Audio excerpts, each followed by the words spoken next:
Hello guys, welcome to the crazy facts channels. Crazy facts जो आपके जीवन में कुछ नया जानकारी लेके आएंगे। तो शुरू करते हैं।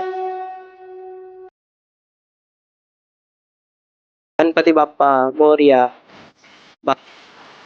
इस गणेश चतुर्थी के अवसर पर गणेश जी के प्रसिद्ध 8 गणपति यानी कि महाराष्ट्र में भगवान गणेश के 8 प्रसिद्ध स्वर जिन्हें हम अष्टविनायक कहते हैं, इन 8 मंदिरों की यात्रा का अत्यंत पावन महत्व कहा जाता है कि जो भक्त इन 8 गणपतियों का दर्शन करता है उसके सभी विघ्न दूर हो जाते हैं। तो आइए जानते हैं अष्टविनायक गणपति की पावन कथा। पहले विनायक है मयूरेश्वर गणपति मोरगांव। कथा है कि सिंधु नामक असुर ने त्रिलोक में आतंक मचा रखा था।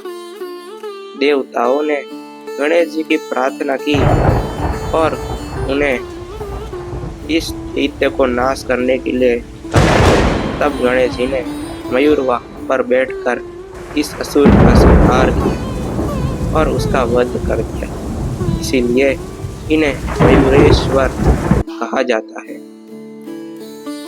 दूसरे है सिद्धि विनायक गणपति सिद्धटेक में। कथा है कि भगवान विष्णु के कान के मल से 2 दैत्य मधुकैटभ प्रकट हुए। वो 2 दानव पूरे सृष्टि में हाहाकार मचा रहे थे।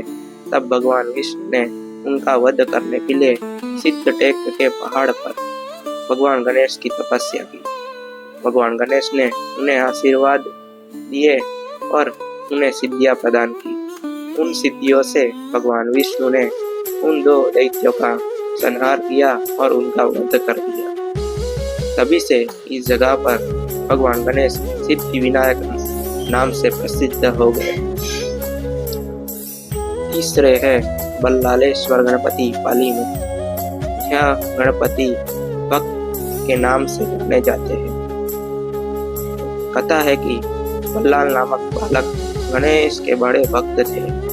वो उनकी अनन्य भक्ति में हमेशा लीन रहते थे, पर उनके पिता को यह भक्ति पसंद नहीं आती थी। एक बार उनके पिता ने बल्लाल को एक कक्ष में बंद कर दिया और भगवान गणेश ने वहां आकर बल्लाल की रक्षा की और उसे बचाया। तभी से गणेश जी उस बालक के नाम से वह जगह पर प्रसिद्ध हो गए और बल्लालेश्वर का नाम हो गया।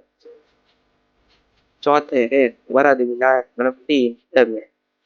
कहा जाता है कि गणेश जी भक्तों को सभी वरदान प्रदान करते हैं और उन्हें बड़े ही आदर से भक्ति, ज्ञान और सिद्धियां देते हैं। इनकी इसी विशेषता के कारण इस मूर्ति को हर भक्त स्पर्श कर सकता है और इन्हें वरद विनायक कहा जाता है। 5वें गणपति है चिंतामणि गणपति थैयूर में। कथा है कि राजा गणेकर ने ऋषि कपिल से चिंतामणि रत्न हासिल किया था, लेकिन कड़चोर नामक दुष्ट ने वो रत्न राजा गणेकर से छीन लिया। तब गणेश जी ने आकर गड़चोर नामक दैत्य को दंड दिया और रत्न वापस लेकर भक्तों की चिंता दूर कर दी और इसीलिए उन्हें तभी से चिंतामणि कहने लगे। 6ठे गणपति है गिरिजात्मज गणपति लेनियादरी के गुफाओं। कथा है कि माता पार्वती ने कठोर तपस्या की और गणेश जी को अपने पुत्र के रूप में प्राप्त किया। गणेश जी ने यहीं पर अपना बाल्यकाल बिताया था, इसीलिए इन्हें गिरिजात्मज यानी के गौरी के नंदन कहा जाता है। 7वें गणपति है विघ्नहर गणपति उज्जैन में। कथा है कि एक बार विघ्नासुर नामक दैत्य ने हर स्थल पर यज्ञ और पूजा में विघ्न डालना शुरू कर दिया। विघ्नों से रुष्ट होकर सभी ने भगवान गणेश की पूजा शुरू कर दी। सभी ने गणेश जी को प्रार्थना की कि यह विघ्नासुर का अंत करे। तब गणेश जी ने आकर उस विघ्नासुर दैत्य का अंत किया और सभी के विघ्न को दूर कर दिया। इसीलिए उन्हें विघ्नहर कहा जाता है। आठवें और अंतिम गणपति है गणपति रांझनराव। कथा है कि गणेश जी ने भगवान शिव की तपस्या से प्रसन्न होकर शिव जी को वरदान दिया और शिव जी ने त्रिपुरासुर नामक दैत्य का नाश किया।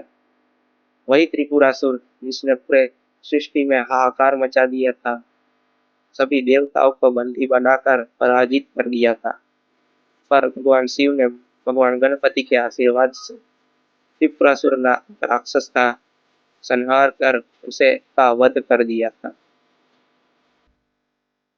कहा जाता है कि भगवान शिव ने गणेश जी की पूजा से ही यह विजय प्राप्त की थी और इसीलिए इस जगह पर गणपति को महागणपति कहा जाता है। दोस्तों, इन 8 मंदिरों को मिलाकर यात्रा करने से इसे अष्टविनायक यात्रा कहा जाता है कि जो भक्त जीवन में एक बार भी यह यात्रा करता है, उसके जीवन के सभी विघ्न दूर हो जाते और गणेश जी की कृपा हमेशा उन पर बनी रहती है। यह यात्रा हमेशा मोरगांव से शुरू होकर रांजनगांव और अंतिम वापस मोरगांव पर समाप्त होती है। इस यात्रा को शास्त्रोक्त अष्टविनायक यात्रा कहा जाता है। इस यात्रा के दरमियान हमें कभी किसी के अपने रिश्तेदार के घर पर नहीं रुकना चाहिए और साथ में श्रीफल लेकर हर मंदिर पे वह श्रीफल को लगाकर वापस अपने घर लाते उसका प्रसाद ग्रहण करते हैं।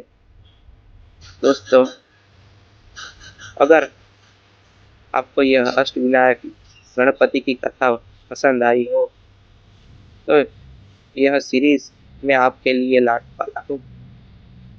तो अगर आपको यह वीडियो पसंद आया तो लाइक करें, अपने दोस्तों अपने परिवारजनों से शेयर करें और सब्सक्राइब करना ना भूलें।